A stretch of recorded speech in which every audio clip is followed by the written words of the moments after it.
Hi, I'm Ellie Crystal from crystallinks.com, and today I'm here to talk about souls who travel together and what that actually means. Yesterday, we lost Debbie Reynolds, who the day before had lost her daughter, Carrie Fisher, and it truly is a sad time.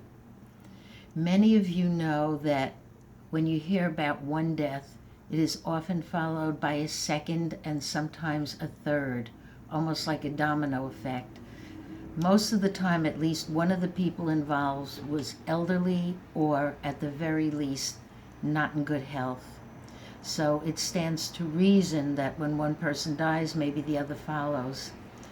In the case of Debbie Reynolds and her daughter had a heart attack, which you probably know about, on a plane coming into LA. She died a few days later in the hospital. She was someone like many of the Hollywood people who dealt most of her life with mental illness, substance abuse issues, and just managing to get from day to day in a balanced, stable way. But as you know, when people have mental illness and there's the medications that go with it, it's hard. It's a very, very tough battle. It's not their fault. It's something wrong in the brain. It's always definitely genetic. And it's a rough one. It's definitely a rough one. And it wears down the body, the mind, and the soul. And generally, people who deal with these afflictions go at a very young age. In the case of Debbie Reynolds, you could say losing her daughter, who she didn't want to live with, broke her heart. And does that really mean anything? And actually it does. What it means is the electrical circuits within the heart may have stopped working simply because she was in such a state of mourning and depression, and she didn't want to be here without her daughter.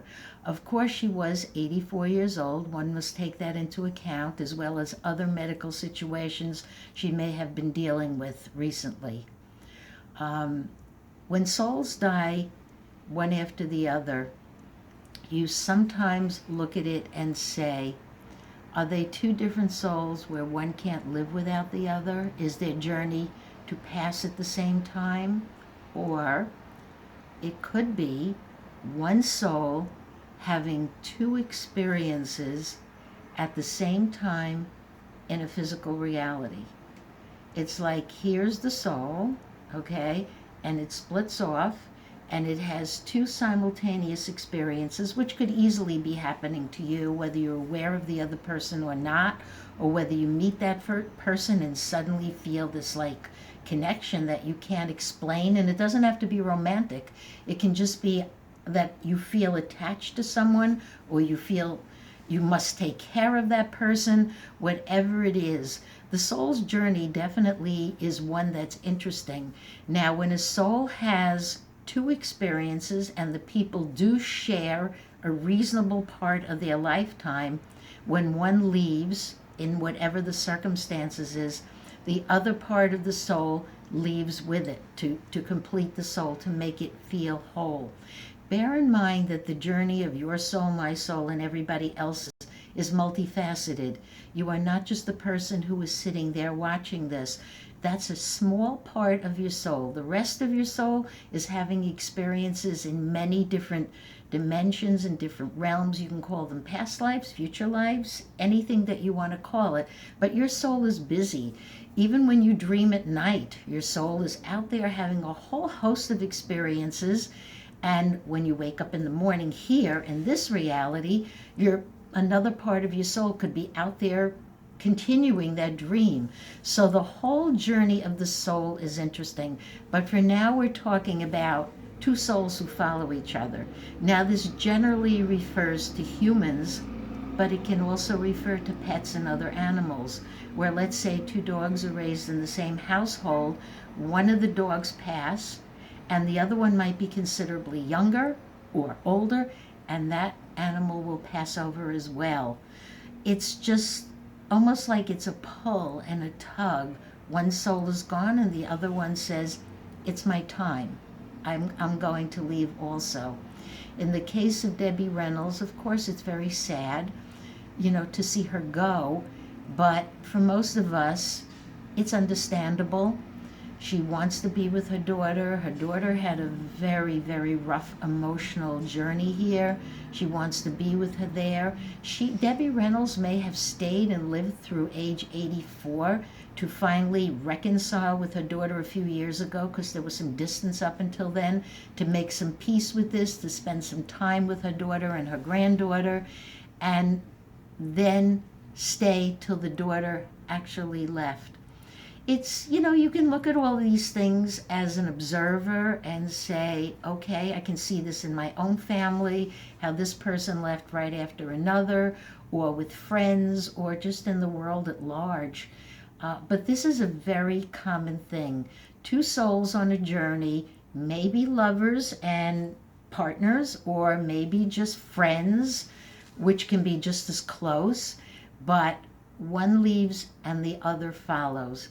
And actually, I've met a lot of people who tell me, my best friend or my partner has passed and I don't expect to be here that long. Or my mother is gone and I think my father maybe will be here another few years.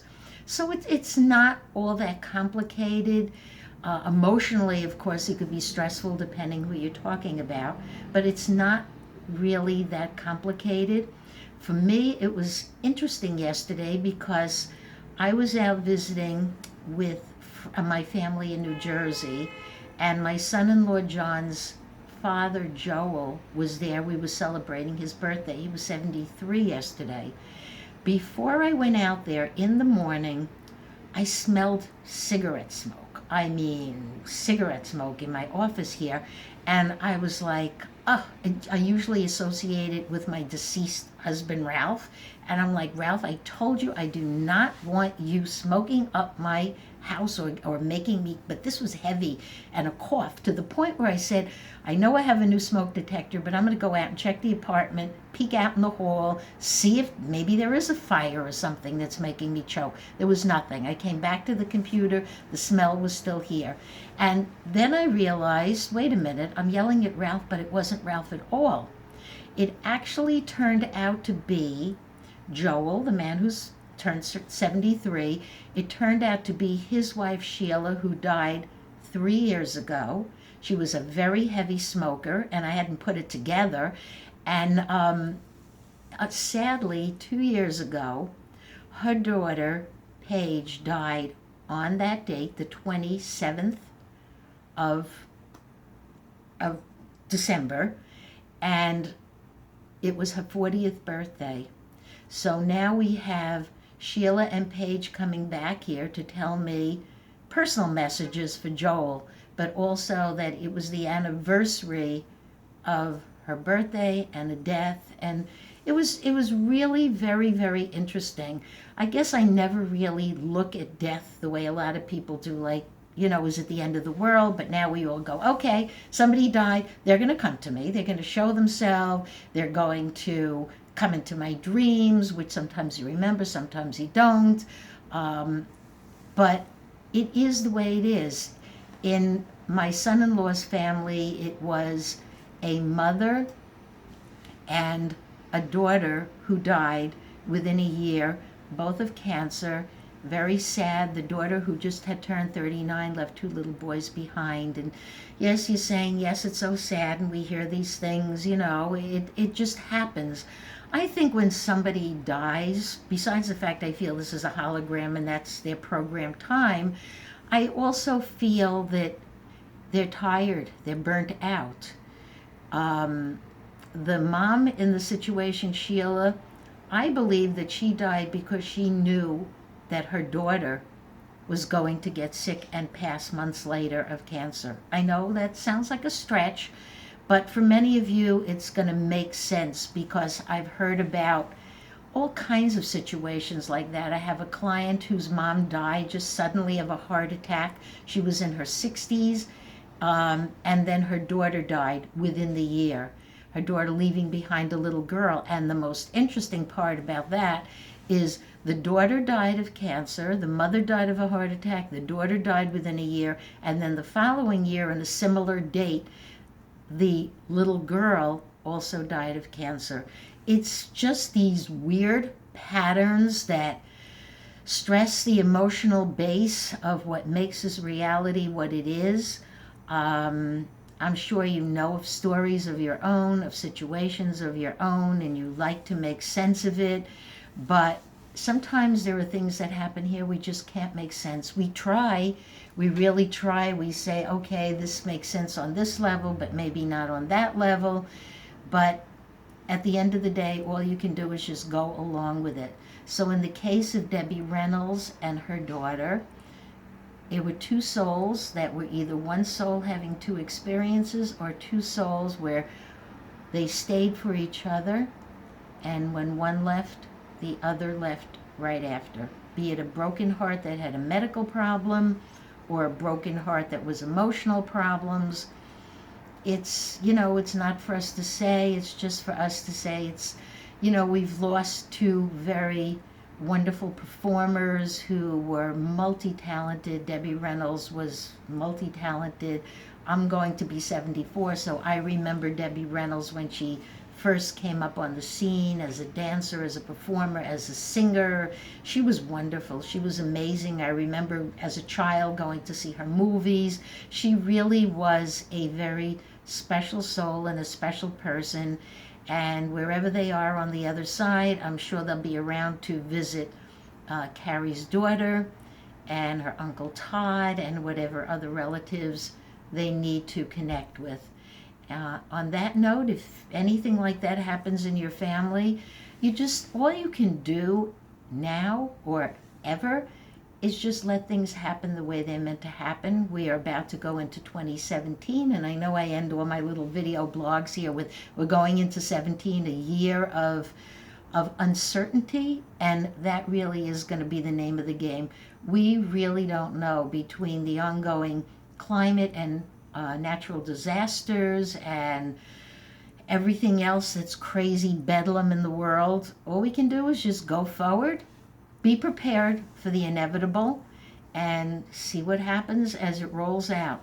But it is 1 year that is going to bring tremendous change.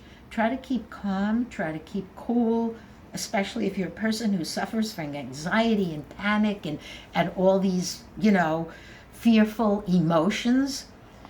You can't do anything about it. So all you can do is just take care of yourself, be prepared. And one other note I haven't mentioned in any of these little video blogs, it's very good to keep a little extra money in the house, because if something goes down with a power grid and you can't get to money electronically, or you can't use a landline, you just need to have some money in the house. It's a good thing to think about. But to get back to the journey of the soul and souls that travel together, somewhere out there, your soul is connected to one or more other souls. Or, as some people like to think about it, your soul is connected to everybody's soul. Some people like that thought, and other people's don't, and some people don't even consider it. It's just, to me, it's just stuff. You are a soul sitting there watching this video, thinking about 2017, maybe wondering or predicting or projecting what's going to happen.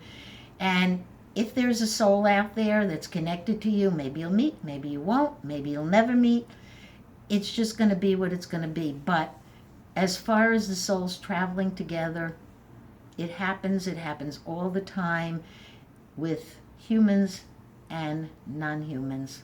And that could also be non-humans up there too, because spirits can travel together too, if that's how they're programmed. I can't help but say that. You go as you are programmed. Sorry about that. I don't have to be sorry about it. It is what it is. Okay, on that note, I say thank you, and again, let's see what 2017 brings.